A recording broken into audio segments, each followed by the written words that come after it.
Sir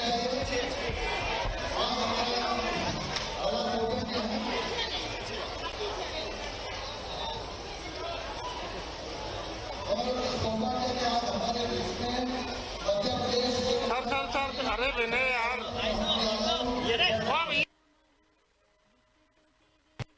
आप पागल हो यार तुम।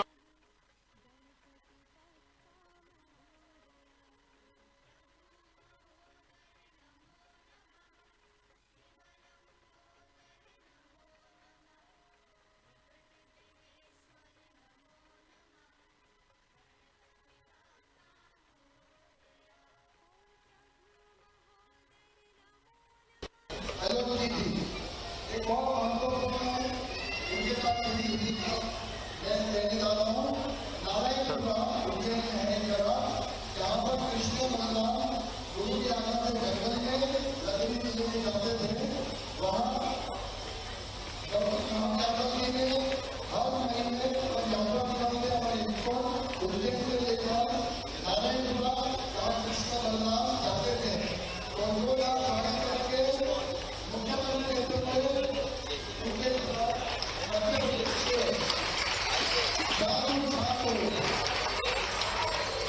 अरे भाई वैसे गंदा है यार, वजन बहुत है।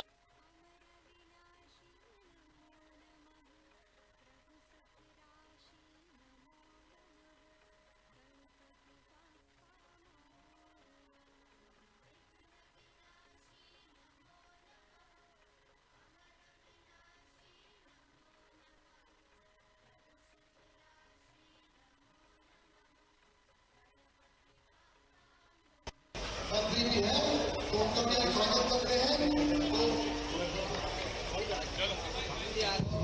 अभी मैं सम्माननीय डॉक्टर मोहन यादव जी को आमंत्रित करता हूँ, हमें संबोधित करें। एक बार जोर से बोलिए, हरे कृष्णा, अरे जोर से बोलिए। अरे यार हटना यार, सीट हटना।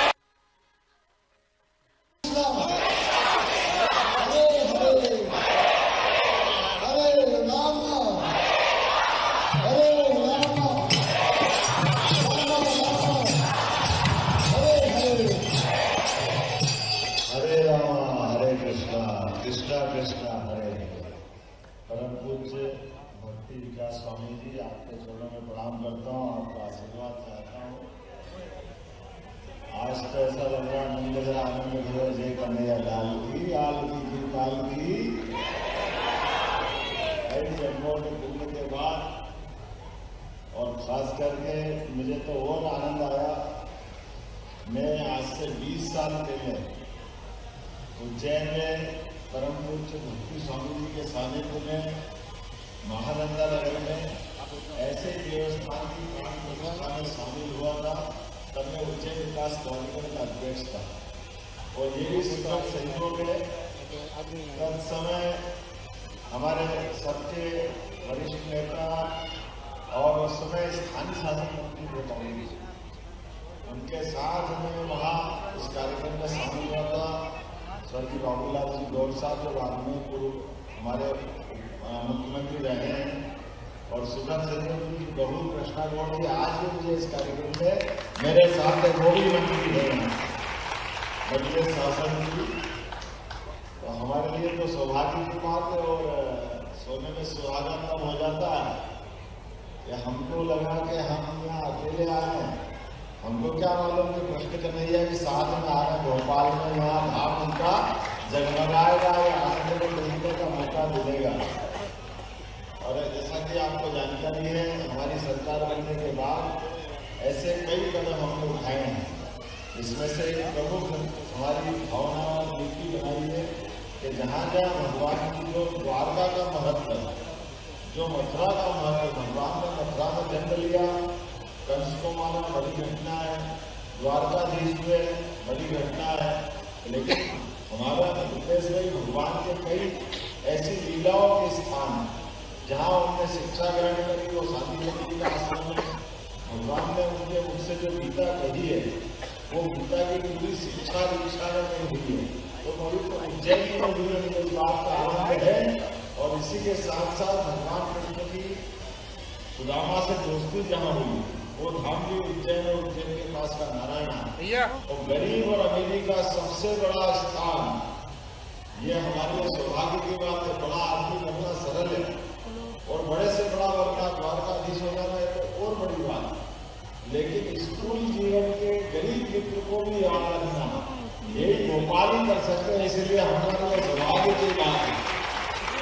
ऐसे गोपाल कृष्ण भगवान की तो हमारे यहाँ इस्कान मंदिर द्वारा इस्कान मिनिस्टर के मंत्री स्वामी जी के बाद में हमारे भी भक्ति विकास स्वामी जी मिले। आप इंग्लैंड से आए हैं और खास करके आपने अपना पूरा जीवन भक्ति मार्ग को समर्पित किया। ऐसा करके हमारे सोचने का जो अंत हो उसके आगे संत होते हैं, ये हमारा सौभाग्य है। और संत अनंत की यात्रा करके भगवान तक ले जाते हैं, ये हमारे लिए जीते जी देवता के रूप में रहते हैं, जिनके माध्यम से हमको अपने गृहस्थ जीवन के कई उलझे सुलझे प्रश्नों के बीच हमारे लिए हमारे भक्ति मार्ग को प्रशस्त करते हैं, हमारा आत्मविश्वास को बढ़ाते हैं, सनातन धर्म पे श्रद्धा पैदा करते हैं। मैं आपकी सरकार के माध्यम से जरूर बताना चाहूंगा, हमने भगवान कृष्ण की जहां जहां लीला हुई प्रत्येक स्थान को तीर्थ के रूप में विकसित करने का निर्णय किया है। सरकार के स्तर पर एक तरह से तीर्थ बन करके पूरे दुनिया के सामने वो अपना धाम जगमगाएंगे, ये हमने निर्णय किया है। और इतने में अभी तो हमने गोवर्धन पूजा की थोड़ी दिन पहले, और गोवर्धन पूजा के पहले जन्माष्टमी धूमधाम से मनाई, और अब गीता जयंती आ रही है, तो गीता जयंती में भी सरकार धूमधाम से गीता जयंती मनाएगी। गीता को पवित्र वो ग्रंथ है कि कर्मवाद की शिक्षा देता है।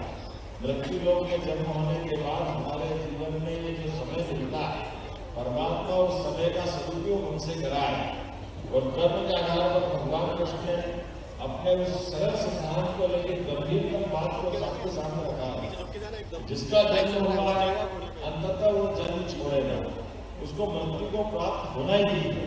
ऐसे में जन्म और मृत्यु के बीच में जो समय हमको मिलता है, उस समय का सदुपयोग परमात्मा हमसे कराए, और इसीलिए वो सदुपयोग कराने के लिए सच्चे अर्थों में कर्मवाद की शिक्षा के बलबूते भगवान कृष्ण ने, स्वामी जी आप केवल एक उदाहरण भगवान का समझने के लिए पर्याप्त होगा। मुझे लगता है कि इस उत्तर में आप शायद बताएंगे बहुत अच्छे से। भगवान कृष्ण ने जब अर्जुन को गीता की शिक्षा दी तो कई लोग जानकारी में ये जो दिखता है कि भगवान गीता सुना के अर्जुन को युद्ध के लिए आवाहित कर रहे हैं, लेकिन मेरे मन में एक और उसका दृश्य दिखता है। भगवान जब कृष्ण भगवान जब अर्जुन को सुना रहे गीता, लेकिन हम उसके पहले के प्रमुख घटनाक्रम को भी याद रखें। वो प्रमुख घटनाक्रम क्या है? प्रमुख घटनाक्रम ये है कि भगवान ने अपनी सारी सेना कौरवों के पक्ष में दी, और वो अजय सेना जिससे जीवन भर वो बड़े से बड़े युद्ध में कभी हारे नहीं। और भगवान के ऊपर क्या बीत रही होगी जब अपनी सेना को सामने खड़े होते हुए, अर्जुन के सामने जो खड़े हैं वो रिश्तेदार भले थे, लेकिन रिश्तेदार भाई के सामने का हथियार उठा ले, चाचा मामा जो भी थे वो तो दुश्मन बनकर के हथियार उठा के आए थे। लेकिन ये जो सारी सेना जो कौरवों के पक्ष में खड़ी, वो तो भगवान के आदेश के पालन के आधार पर खड़ी, उनको और कोई कारण नहीं था खड़ा होने का। भगवान ने बंटवारा किया, मैं इधर सेना उधर, ये हिसाब सामने था, यही था ना। और ऐसे में वो सेना के सारे सैनिक से लेकर बड़े से बड़े अधिकारी उनके उस भाव के आधार पर सामने खड़े थे, और वो तमाशा नहीं देख रहे। भगवान ने उनसे कहा कि तुम वहां से युद्ध करोगे, मैं इधर रहूंगा। और ये भी जीवन का एक कठोर पक्ष है कि उस पूरे युद्ध में भगवान की सेना का एक भी सैनिक नहीं बचा, सारे के सारे समय के साथ अपनी जीवन यात्रा समाप्त कर, लेकिन एक भी नहीं भागा। ये उससे बड़ी बात है, ये भगवान ने कितना बड़ा अनुशासन सिखाया होगा। और ये भगवान के ऊपर जो मैं आपसे दूसरी बात कह रहा हूं कि जब वो गीता के अपने उस मर्म को बता रहे कि भाई जो जिसका जन्म हुआ वो सब अंततः हमको मृत्यु को प्राप्त होना है। तो भगवान ने अपने उस 18 दिन के युद्ध में अपने नजदीक से नजदीक सेना अधिकारी को मरते हुए देखा होगा। अपन कल्पना करो, कोई एक तो बोला होगा भगवान हमने क्या गलती कर दी, हमको क्यों यहाँ मरने के लिए खड़ा कर दिया। लेकिन भगवान की इस भाव को एक ने भी कहीं हमको ध्यान में नहीं आता। किसी ने कोई प्रश्न करा, जिसका शरीर छूटा छूटता चला गया, तो ये असली में भगवान ने अपनी आत्मा को भी गीता सुनाई थी। जो जिस बात को वो दूसरों को कह रहे हैं, उनने अपने अंदर भी तो धारण किया है, अर्जुन का निमित्त बना है। लेकिन सच्चे अर्थ भगवान कृष्ण ने अपने अंदर भी तो इस बात को स्थापित किया है। मैं उम्मीद करूंगा आने वाले समय में आप जैसे विद्वान कभी और मार्ग प्रशस्त करेंगे।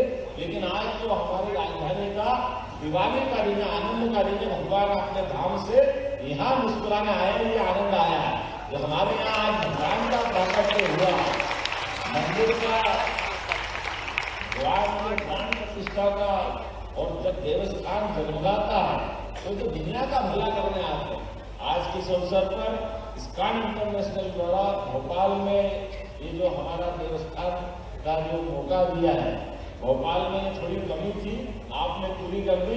मैं आपको प्रणाम करता हूँ, आपके माध्यम से भगवान का आशीर्वाद चाहता हूँ। ये बड़ा हमारा आज का लेकिन बड़ा निर्णय है। आज थोड़े समय की कमी है, अगली बार और आगे विस्तार से आपके बीच में बैठेंगे भी सही। और अब तो इस्कॉन जो आता तो पूरे 365 दिन का आनंद आ जाता है। हर दिन दिवाली मनती है, हर दिन आनंद आता है। हर किसी में अपने आप को इस हरे रामा हरे कृष्ण के मंत्र के माध्यम से क्या रस टपकता, भगवान का क्या आशीर्वाद मिलता है। गाने वाला, बजाने वाला, सुनने वाला सब झूमने लगते हैं। इसका आनंद ही अलग है। बोलो हरि बोल।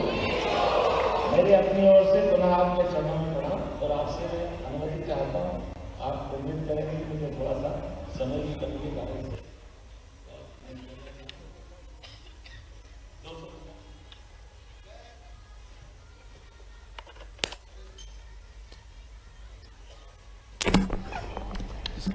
पंडित जी